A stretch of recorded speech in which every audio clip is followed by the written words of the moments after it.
Welcome back, y'all. In this video, we're going to talk about the approach we're going to take to solving general linear systems problems. A quick recap from last time.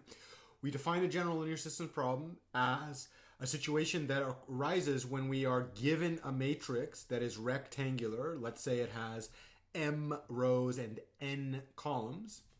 We're also given a vector on the right-hand side, which has m rows. And then we want to find all possible vectors that we can multiply by our matrix in order to produce the right-hand side vector. So in other words, we're going to look for x such that ax equals b. I detest the word given. No time in life is somebody going to give me a matrix that makes sense. The better way for me to think about this, or for the way that I like to coach people that I'm working with, is these things will arise from modeling contexts that we spend days, if not months, if not years constructing. We'll take a look at what that means later, but that general framework applies.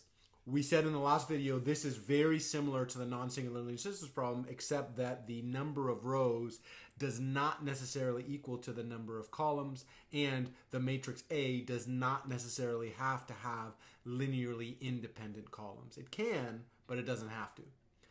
Let's discuss how the intuition that we built in non-singular linear systems applies for general linear systems. Specifically, we're going to say that we can build a lot of inspiration from Gaussian elimination in our approach to solving non-singular linear systems problems. So remember that in the non-singular linear systems problem, we started with this square matrix, an n by n matrix. We started with this vector on the right-hand side called b. It was an n by 1 vector, and then we wanted to know what is the unique vector x such that when I take a times x, I produce b.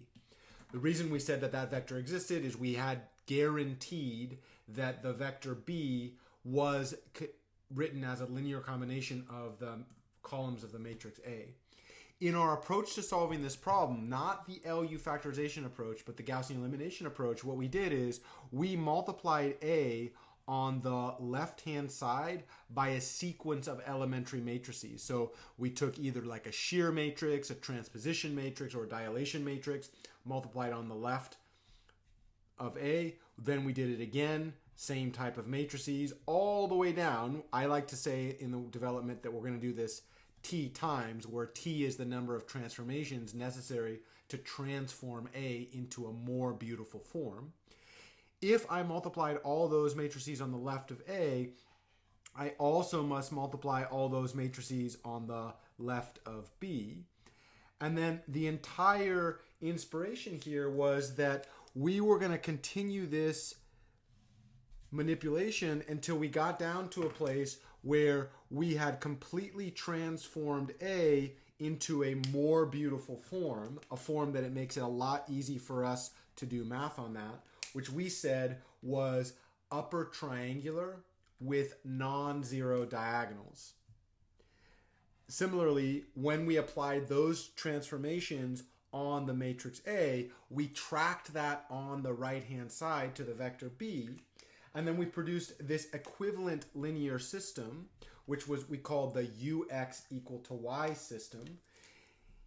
I want to say the matrix U, we're going to say, has special form. Previously, that special form was really, really, really special. It was one of those things that, I don't know, I might fall in love with if I'm not careful. The upper triangular form with non-zero diagonals guarantees that this thing will have a unique solution and that we can find it using backward substitution. However, when we're thinking about the general linear systems problem, what I'm going to say is we're going to apply this exact same strategy. In the general linear systems problem, we start with a rectangular matrix. We have a right-hand side vector. We're literally going to use shear matrices, dilation matrices, transposition matrices to multiply A on the left and turn it into special form. However, the special form that we're going to use in general linear systems problem is not upper triangular, and it's not guaranteed that the entries that have the same row and column index, the entries on the diagonal, will be non-zero necessarily.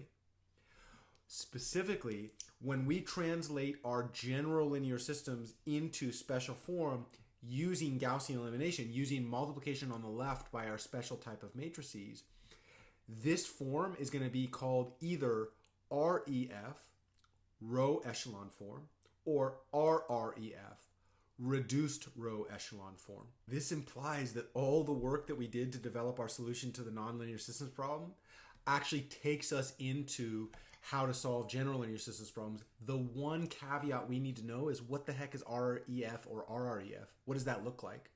I do want to give a shout out to students that did not grow up with me in linear algebra. I take a very unique stance on this. There's some really good books on this. There's a book by Piziak and Odell that goes into some of this stuff, and there's some good research books. I haven't seen this done at the lower levels. Most classes will start with this general linear systems problem, and then they'll allow their students to take these things called augmented matrices. So they'll literally just delete the unknown vector, kind of pin the vector B onto the matrix A, and then they'll do row operations by individual rows. So they'll be like, oh, okay, I'm going to take row 1 star is going to be 2 times row 2 plus row 1.